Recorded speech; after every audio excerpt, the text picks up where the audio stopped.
Olá pessoal, bom dia! E aí? Só alegria? Aqui quem fala é o professor Lucas Pereira de Biologia e vamos dar continuidade aos nossos estudos. Pessoal, na nossa última aula, nós estudamos um pouco acerca da evolução e dos registros fósseis. Hoje, o nosso tema é sobre ancestralidade e parentesco. Mas antes de iniciar a aula, gostaria de relembrar aquela orientação. O material foi produzido a partir do livro de vocês. Então, recomendo que vocês assistam essa videoaula juntamente com o livro. Assim, vocês podem parar, fazer anotações, grifarem e assim por diante. Nós estamos no livro 2, módulo 6, página de 174 a 175. Vamos lá? Retomando um pouquinho da aula passada, nós discutimos um pouco acerca do evolucionismo, na qual é uma corrente onde diz que os seres vivos sofrem transformações ao longo dos tempos. Entretanto, nós vimos que essas transformações não são rápidas e acontecem em grandes períodos geológicos. Por isso, os registros dos fósseis são extremamente importantes para comprovar a evolução. Então, não é em 10 anos, 20 anos, 30 anos que eu consigo investigar a evolução, mas sim em períodos de milhares de anos. Mas, já pararam para pensar como que os fósseis podem auxiliar nisso? Então, para isso, a gente precisa fazer a análise dos fósseis. E é esse o nosso tema da aula de hoje, sobre ancestralidade e parentesco. Tá? Pessoal, quando a gente vai comparar a anatomia dos fósseis, nós podemos ter informações muito valiosas para comprovar o evolucionismo. A partir daí, a primeira ideia é de que há um ancestral comum para todas as espécies. Como a gente consegue comprovar isso? Tá? A explicação, então, evolutiva para esse fato é o compartilhamento desse ancestral comum e exclusivo. Como assim? Com o passar de milhões de anos, mudanças em cada uma dessas espécies foram selecionadas naturalmente, de acordo com seus hábitos de vida, acumulando modificações em seus membros que atualmente são muito diferentes. Os órgãos que apresentam esse tipo de desenvolvimento são denominados órgãos homólogos. Pessoal, o que são órgãos homólogos? Órgãos homólogos, homo vem de igual. Lembra lá em química, homogêneo apresentava apenas uma fase. Então, os órgãos homólogos são órgãos que eles possuem a mesma estrutura interna, porém possuem funções diferentes. No caso, quando esses órgãos homólogos eles têm funções diferentes, a gente diz que ocorre a divergência adaptativa. Como assim divergência adaptativa? Divergência vem de diferença e adaptativa vem de adaptação. Ou seja, um ancestral comum ele se adaptou de forma diferente aos ambientes e isso originaram os órgãos homólogos, que são órgãos de diferentes espécies que possuem a mesma estrutura interna ou estrutura interna bem semelhante, porém que é utilizada para funções diferentes, tá? Isso acontece porque cada espécie no decorrer do tempo ela foi selecionada de acordo com o seu modo de vida e principalmente de acordo com o seu ambiente. Então, alguns seres vivos estavam em ambiente terrestre, outros aquáticos, outros aéreos, e eles se adaptaram de modo divergente. Entretanto, há bastante semelhança entre os seus órgãos. Esses órgãos são os que nós chamamos de homólogos, tá? Então, com o tempo, o órgão que teve a mesma origem ancestral, ele executa funções distintas, tá? Além disso, existem outros tipos de órgãos, que são órgãos que nós chamamos de órgãos análogos. O que são órgãos análogos? São órgãos que ele tem a mesma função, só que uma origem embrionária totalmente diferente. Por exemplo, a asa. A asa do inseto e do morcego e das aves, por exemplo, tem a mesma função que é voar. Só que não tem nada a ver a estrutura interna da ave do morcego, da asa do morcego, com a asa de um inseto. Não tem ossos e assim por diante. Então, essa origem é diferente. Por isso, a gente chama ele de órgãos análogos. Por que órgãos análogos? Porque são órgãos que possuem a mesma função, porém, origem embrionária diferente. Então, ele foi formado de forma diferente a partir do embrião. Tá? Para ficar mais claro, vamos identificar a partir dessa estrutura. Tá? Esses órgãos análogos, que têm função semelhante, é o que a gente chama de convergência adaptativa. Então, divergência é quando diferencia, Então, eu tenho um órgão semelhante, mas para funções diferentes. E agora eu tenho um órgão igual para... Aliás, agora eu tenho órgãos diferentes para funções iguais, que seria a convergência adaptativa. Tá? Essas convergências adaptativas é o caso da asa, do inseto, do morcego, das aves. Por quê? Porque elas têm a mesma função, então convergência adaptativa, porém a origem embrionária é diferente. Por que isso ocorre? Porque esses animais eles têm semelhanças no ambiente onde eles vivem. Então eles não refletem uma relação de que eles tiveram o mesmo ancestral, mas que essas estruturas favorecem eles a sobreviverem no mesmo ambiente. Por exemplo, qual é o ambiente do inseto, do morcego e das aves? O ar. Então, o ambiente aéreo é o ambiente que favoreceu que todos desenvolvessem asa. Porém, eles desenvolveram asas de formas diferentes porque têm origens embrionárias diferentes, tá? Para ficar mais clara essa questão de órgãos homólogos e análogos, tem esse esqueminha muito, muito bom da apostila, tá? Então, aqui a gente tem, por exemplo, a mão de um ser humano e a asa de um morcego. A mão de um ser humano e a asa de um morcego, ela é muito semelhante. Aqui, por exemplo, a gente tem esse osso aqui do ser humano, que é o húmero. Aí, além do húmero, nós temos aqui o rádio e a ulna. Se observarmos aqui no morcego, é semelhante. Ó. Então, aqui a gente tem uma estrutura muito semelhante ao húmero. Aqui, dois ossinhos, ó, o rádio e a ulna. Aqui na nossa mão, nós temos os ossos do carpo.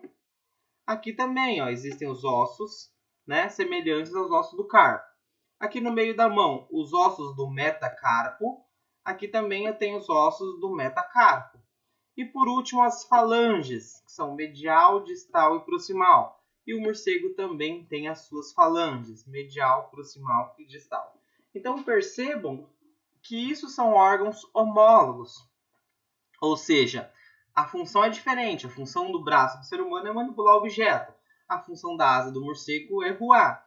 Entretanto, a hora que a gente compara os ossinhos, são muito semelhantes. Olha que interessante. Outro homólogo que eu tenho, a asa do morcego com a mão do ser humano e com a nadadeira da baleia. Por exemplo, a nadadeira da baleia, ó, tem aqui os ossos, ó, importantes, que é equivalente ao húmero, ao rádio, à ulna, ao carpo, ao metacarpo e às falanges. Tá? Entretanto, para uma função diferente. Então, não serve nem para voar, como o caso do morcego, nem para manipular um objeto, como o caso do ser humano. Mas, analisando a estrutura óssea, são iguais. Então, por isso que esses órgãos são órgãos homólogos. Ou seja, eles têm a mesma estrutura, mas para funções diferentes. Como eu explico isso? Eu explico a partir do momento em que eu entendo que eles possuíam um ancestral comum, só que sofreu seleção natural diferente, pois viveram em ambientes diferentes. Então, o ser humano em ambiente terrestre, o morcego em ambiente aéreo e a baleia em ambiente aquático. Como sofreram seleção natural diferente, as funções desses órgãos são diferentes, mas a origem embrionária é a mesma. Tá? Agora, o que seriam os órgãos análogos? Análogos, então, é quando eles possuem a mesma função. Por exemplo, um órgão análogo à asa do morcego é a asa de uma ave qualquer ou a asa de um inseto. Então, apesar de ter a mesma função, as três são aves, elas têm uma estrutura anatômica muito diferente, né? Eu não consigo achar aqui, por exemplo, equivalente ao húmero, ao rádio, à ulna na asa de um inseto, tá? Mesma coisa a nadadeira do peixe. Qual é o análogo da nadadeira do peixe? A nadadeira da baleia. As duas servem para nadar, convergência adaptativa. Porém, elas surgiram de origem embrionárias diferentes, porque não tem comparação aqui os ossos da região da nadadeira do peixe com a nadadeira da baleia, tá? Então, fica a dica aí, tá? Além disso, existem as estruturas vestigiais. Professor, o que são estruturas vestigiais? São estruturas em que elas perderam a função ou a função foi modificada ao longo do tempo. Então, em algumas espécies, elas apresentam essa estrutura corporal, só que ou essa estrutura corporal ela não tem função, ou a função foi modificada. Tá? Então, isso é uma estrutura vestigial. E isso indica que há um ancestral comum entre elas. E às vezes tem outras espécies diferentes cuja a estrutura vestigial tem uma função importante. Isso mostra que há um ancestral comum entre elas. Tá? Por exemplo, um exemplo muito legal de estrutura vestigial é o apêndice vermiforme. O apêndice vermiforme é uma estrutura que nós temos, né? Então é um órgão que foi reduzido nos seres humanos e nos carnívoros, mas nos herbívoros ele é muito importante e foi desenvolvido, principalmente aí em cavalos e vacas. Observa a estrutura do apêndice vermiforme, né? Então aqui eu tenho o apêndice vermiforme de um herbívoro, no caso o coelho, e do ser humano, tá? Aqui a gente tem o seco, o intestino delgado, intestino grosso, o seco e o apêndice. E aqui no ser humano também, intestino grosso, intestino delgado, seco e apêndice. Analisando a semelhança entre eles, nós podemos justificar que houve uma evolução, porque os dois são muito semelhantes. Então, houve um ancestral comum que deu origem ao coelho e ao ser humano. Entretanto, o apêndice tem uma função importante para o coelho e para outros animais herbívoros e não tem uma função importante para o ser humano e outros carnívoros. Tá? Qual é a função do apêndice para coelho e os herbívoros? Ela é muito importante para ajudar a degradar a celulose que está presente nos vegetais. Então, quando eles consomem o vegetal, eles precisam degradar. E então, eles precisam do apêndice que vai auxiliar nesse processo digestivo.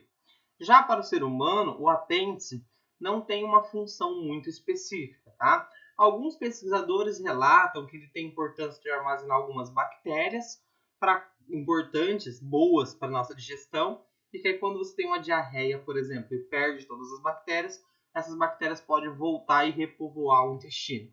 É uma possibilidade, mas até hoje ainda não tem uma função muito específica para o apêndice no ser humano. Tá? Inclusive, tem muita possibilidade desse apêndice inflamar e gerar apendicite. Aí você faz a retirada desse apêndice. Tá?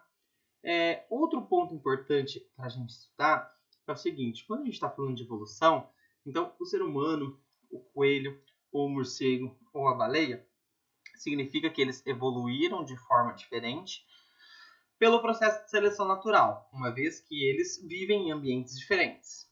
Entretanto, isso significa que eles possuem um ancestral comum, mas não que um virou o outro. Por que eu estou falando isso, queridos? Porque há uma diferença muito grande entre falar que o homem veio do macaco e que o homem evoluiu junto com o macaco. Então, por exemplo, o homem não era um macaco e simplesmente virou homem.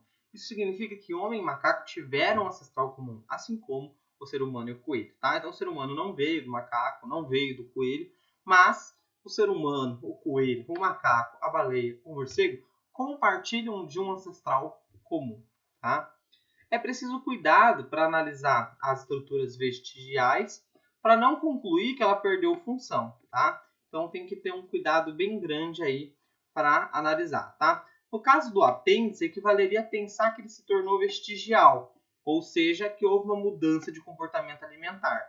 Então, na verdade, não é que hoje ele perdeu a função. Pode ser que aconteceu devido à mudança de hábito. Então, nós deixamos de ser ruminante, por exemplo, herbívoro, e comer capim, e começamos a comer carne e outras coisas mais interessantes, tá? Gente, além disso, só para complementar a aula, existem outras estruturas vestigiais no nosso corpo, como por exemplo o dente de siso, que é retirado, tá? Ou os músculos eretores de pelo para fazer os pelos levantar. Então tudo isso são estruturas vestigiais que nós temos. Pessoal, vou deixar algumas atividades lá então no infinito para vocês responderem. Estou à disposição de todas as dúvidas e foi bonito, foi intenso, foi verdadeiro, mais sincero. Tchau, tchau.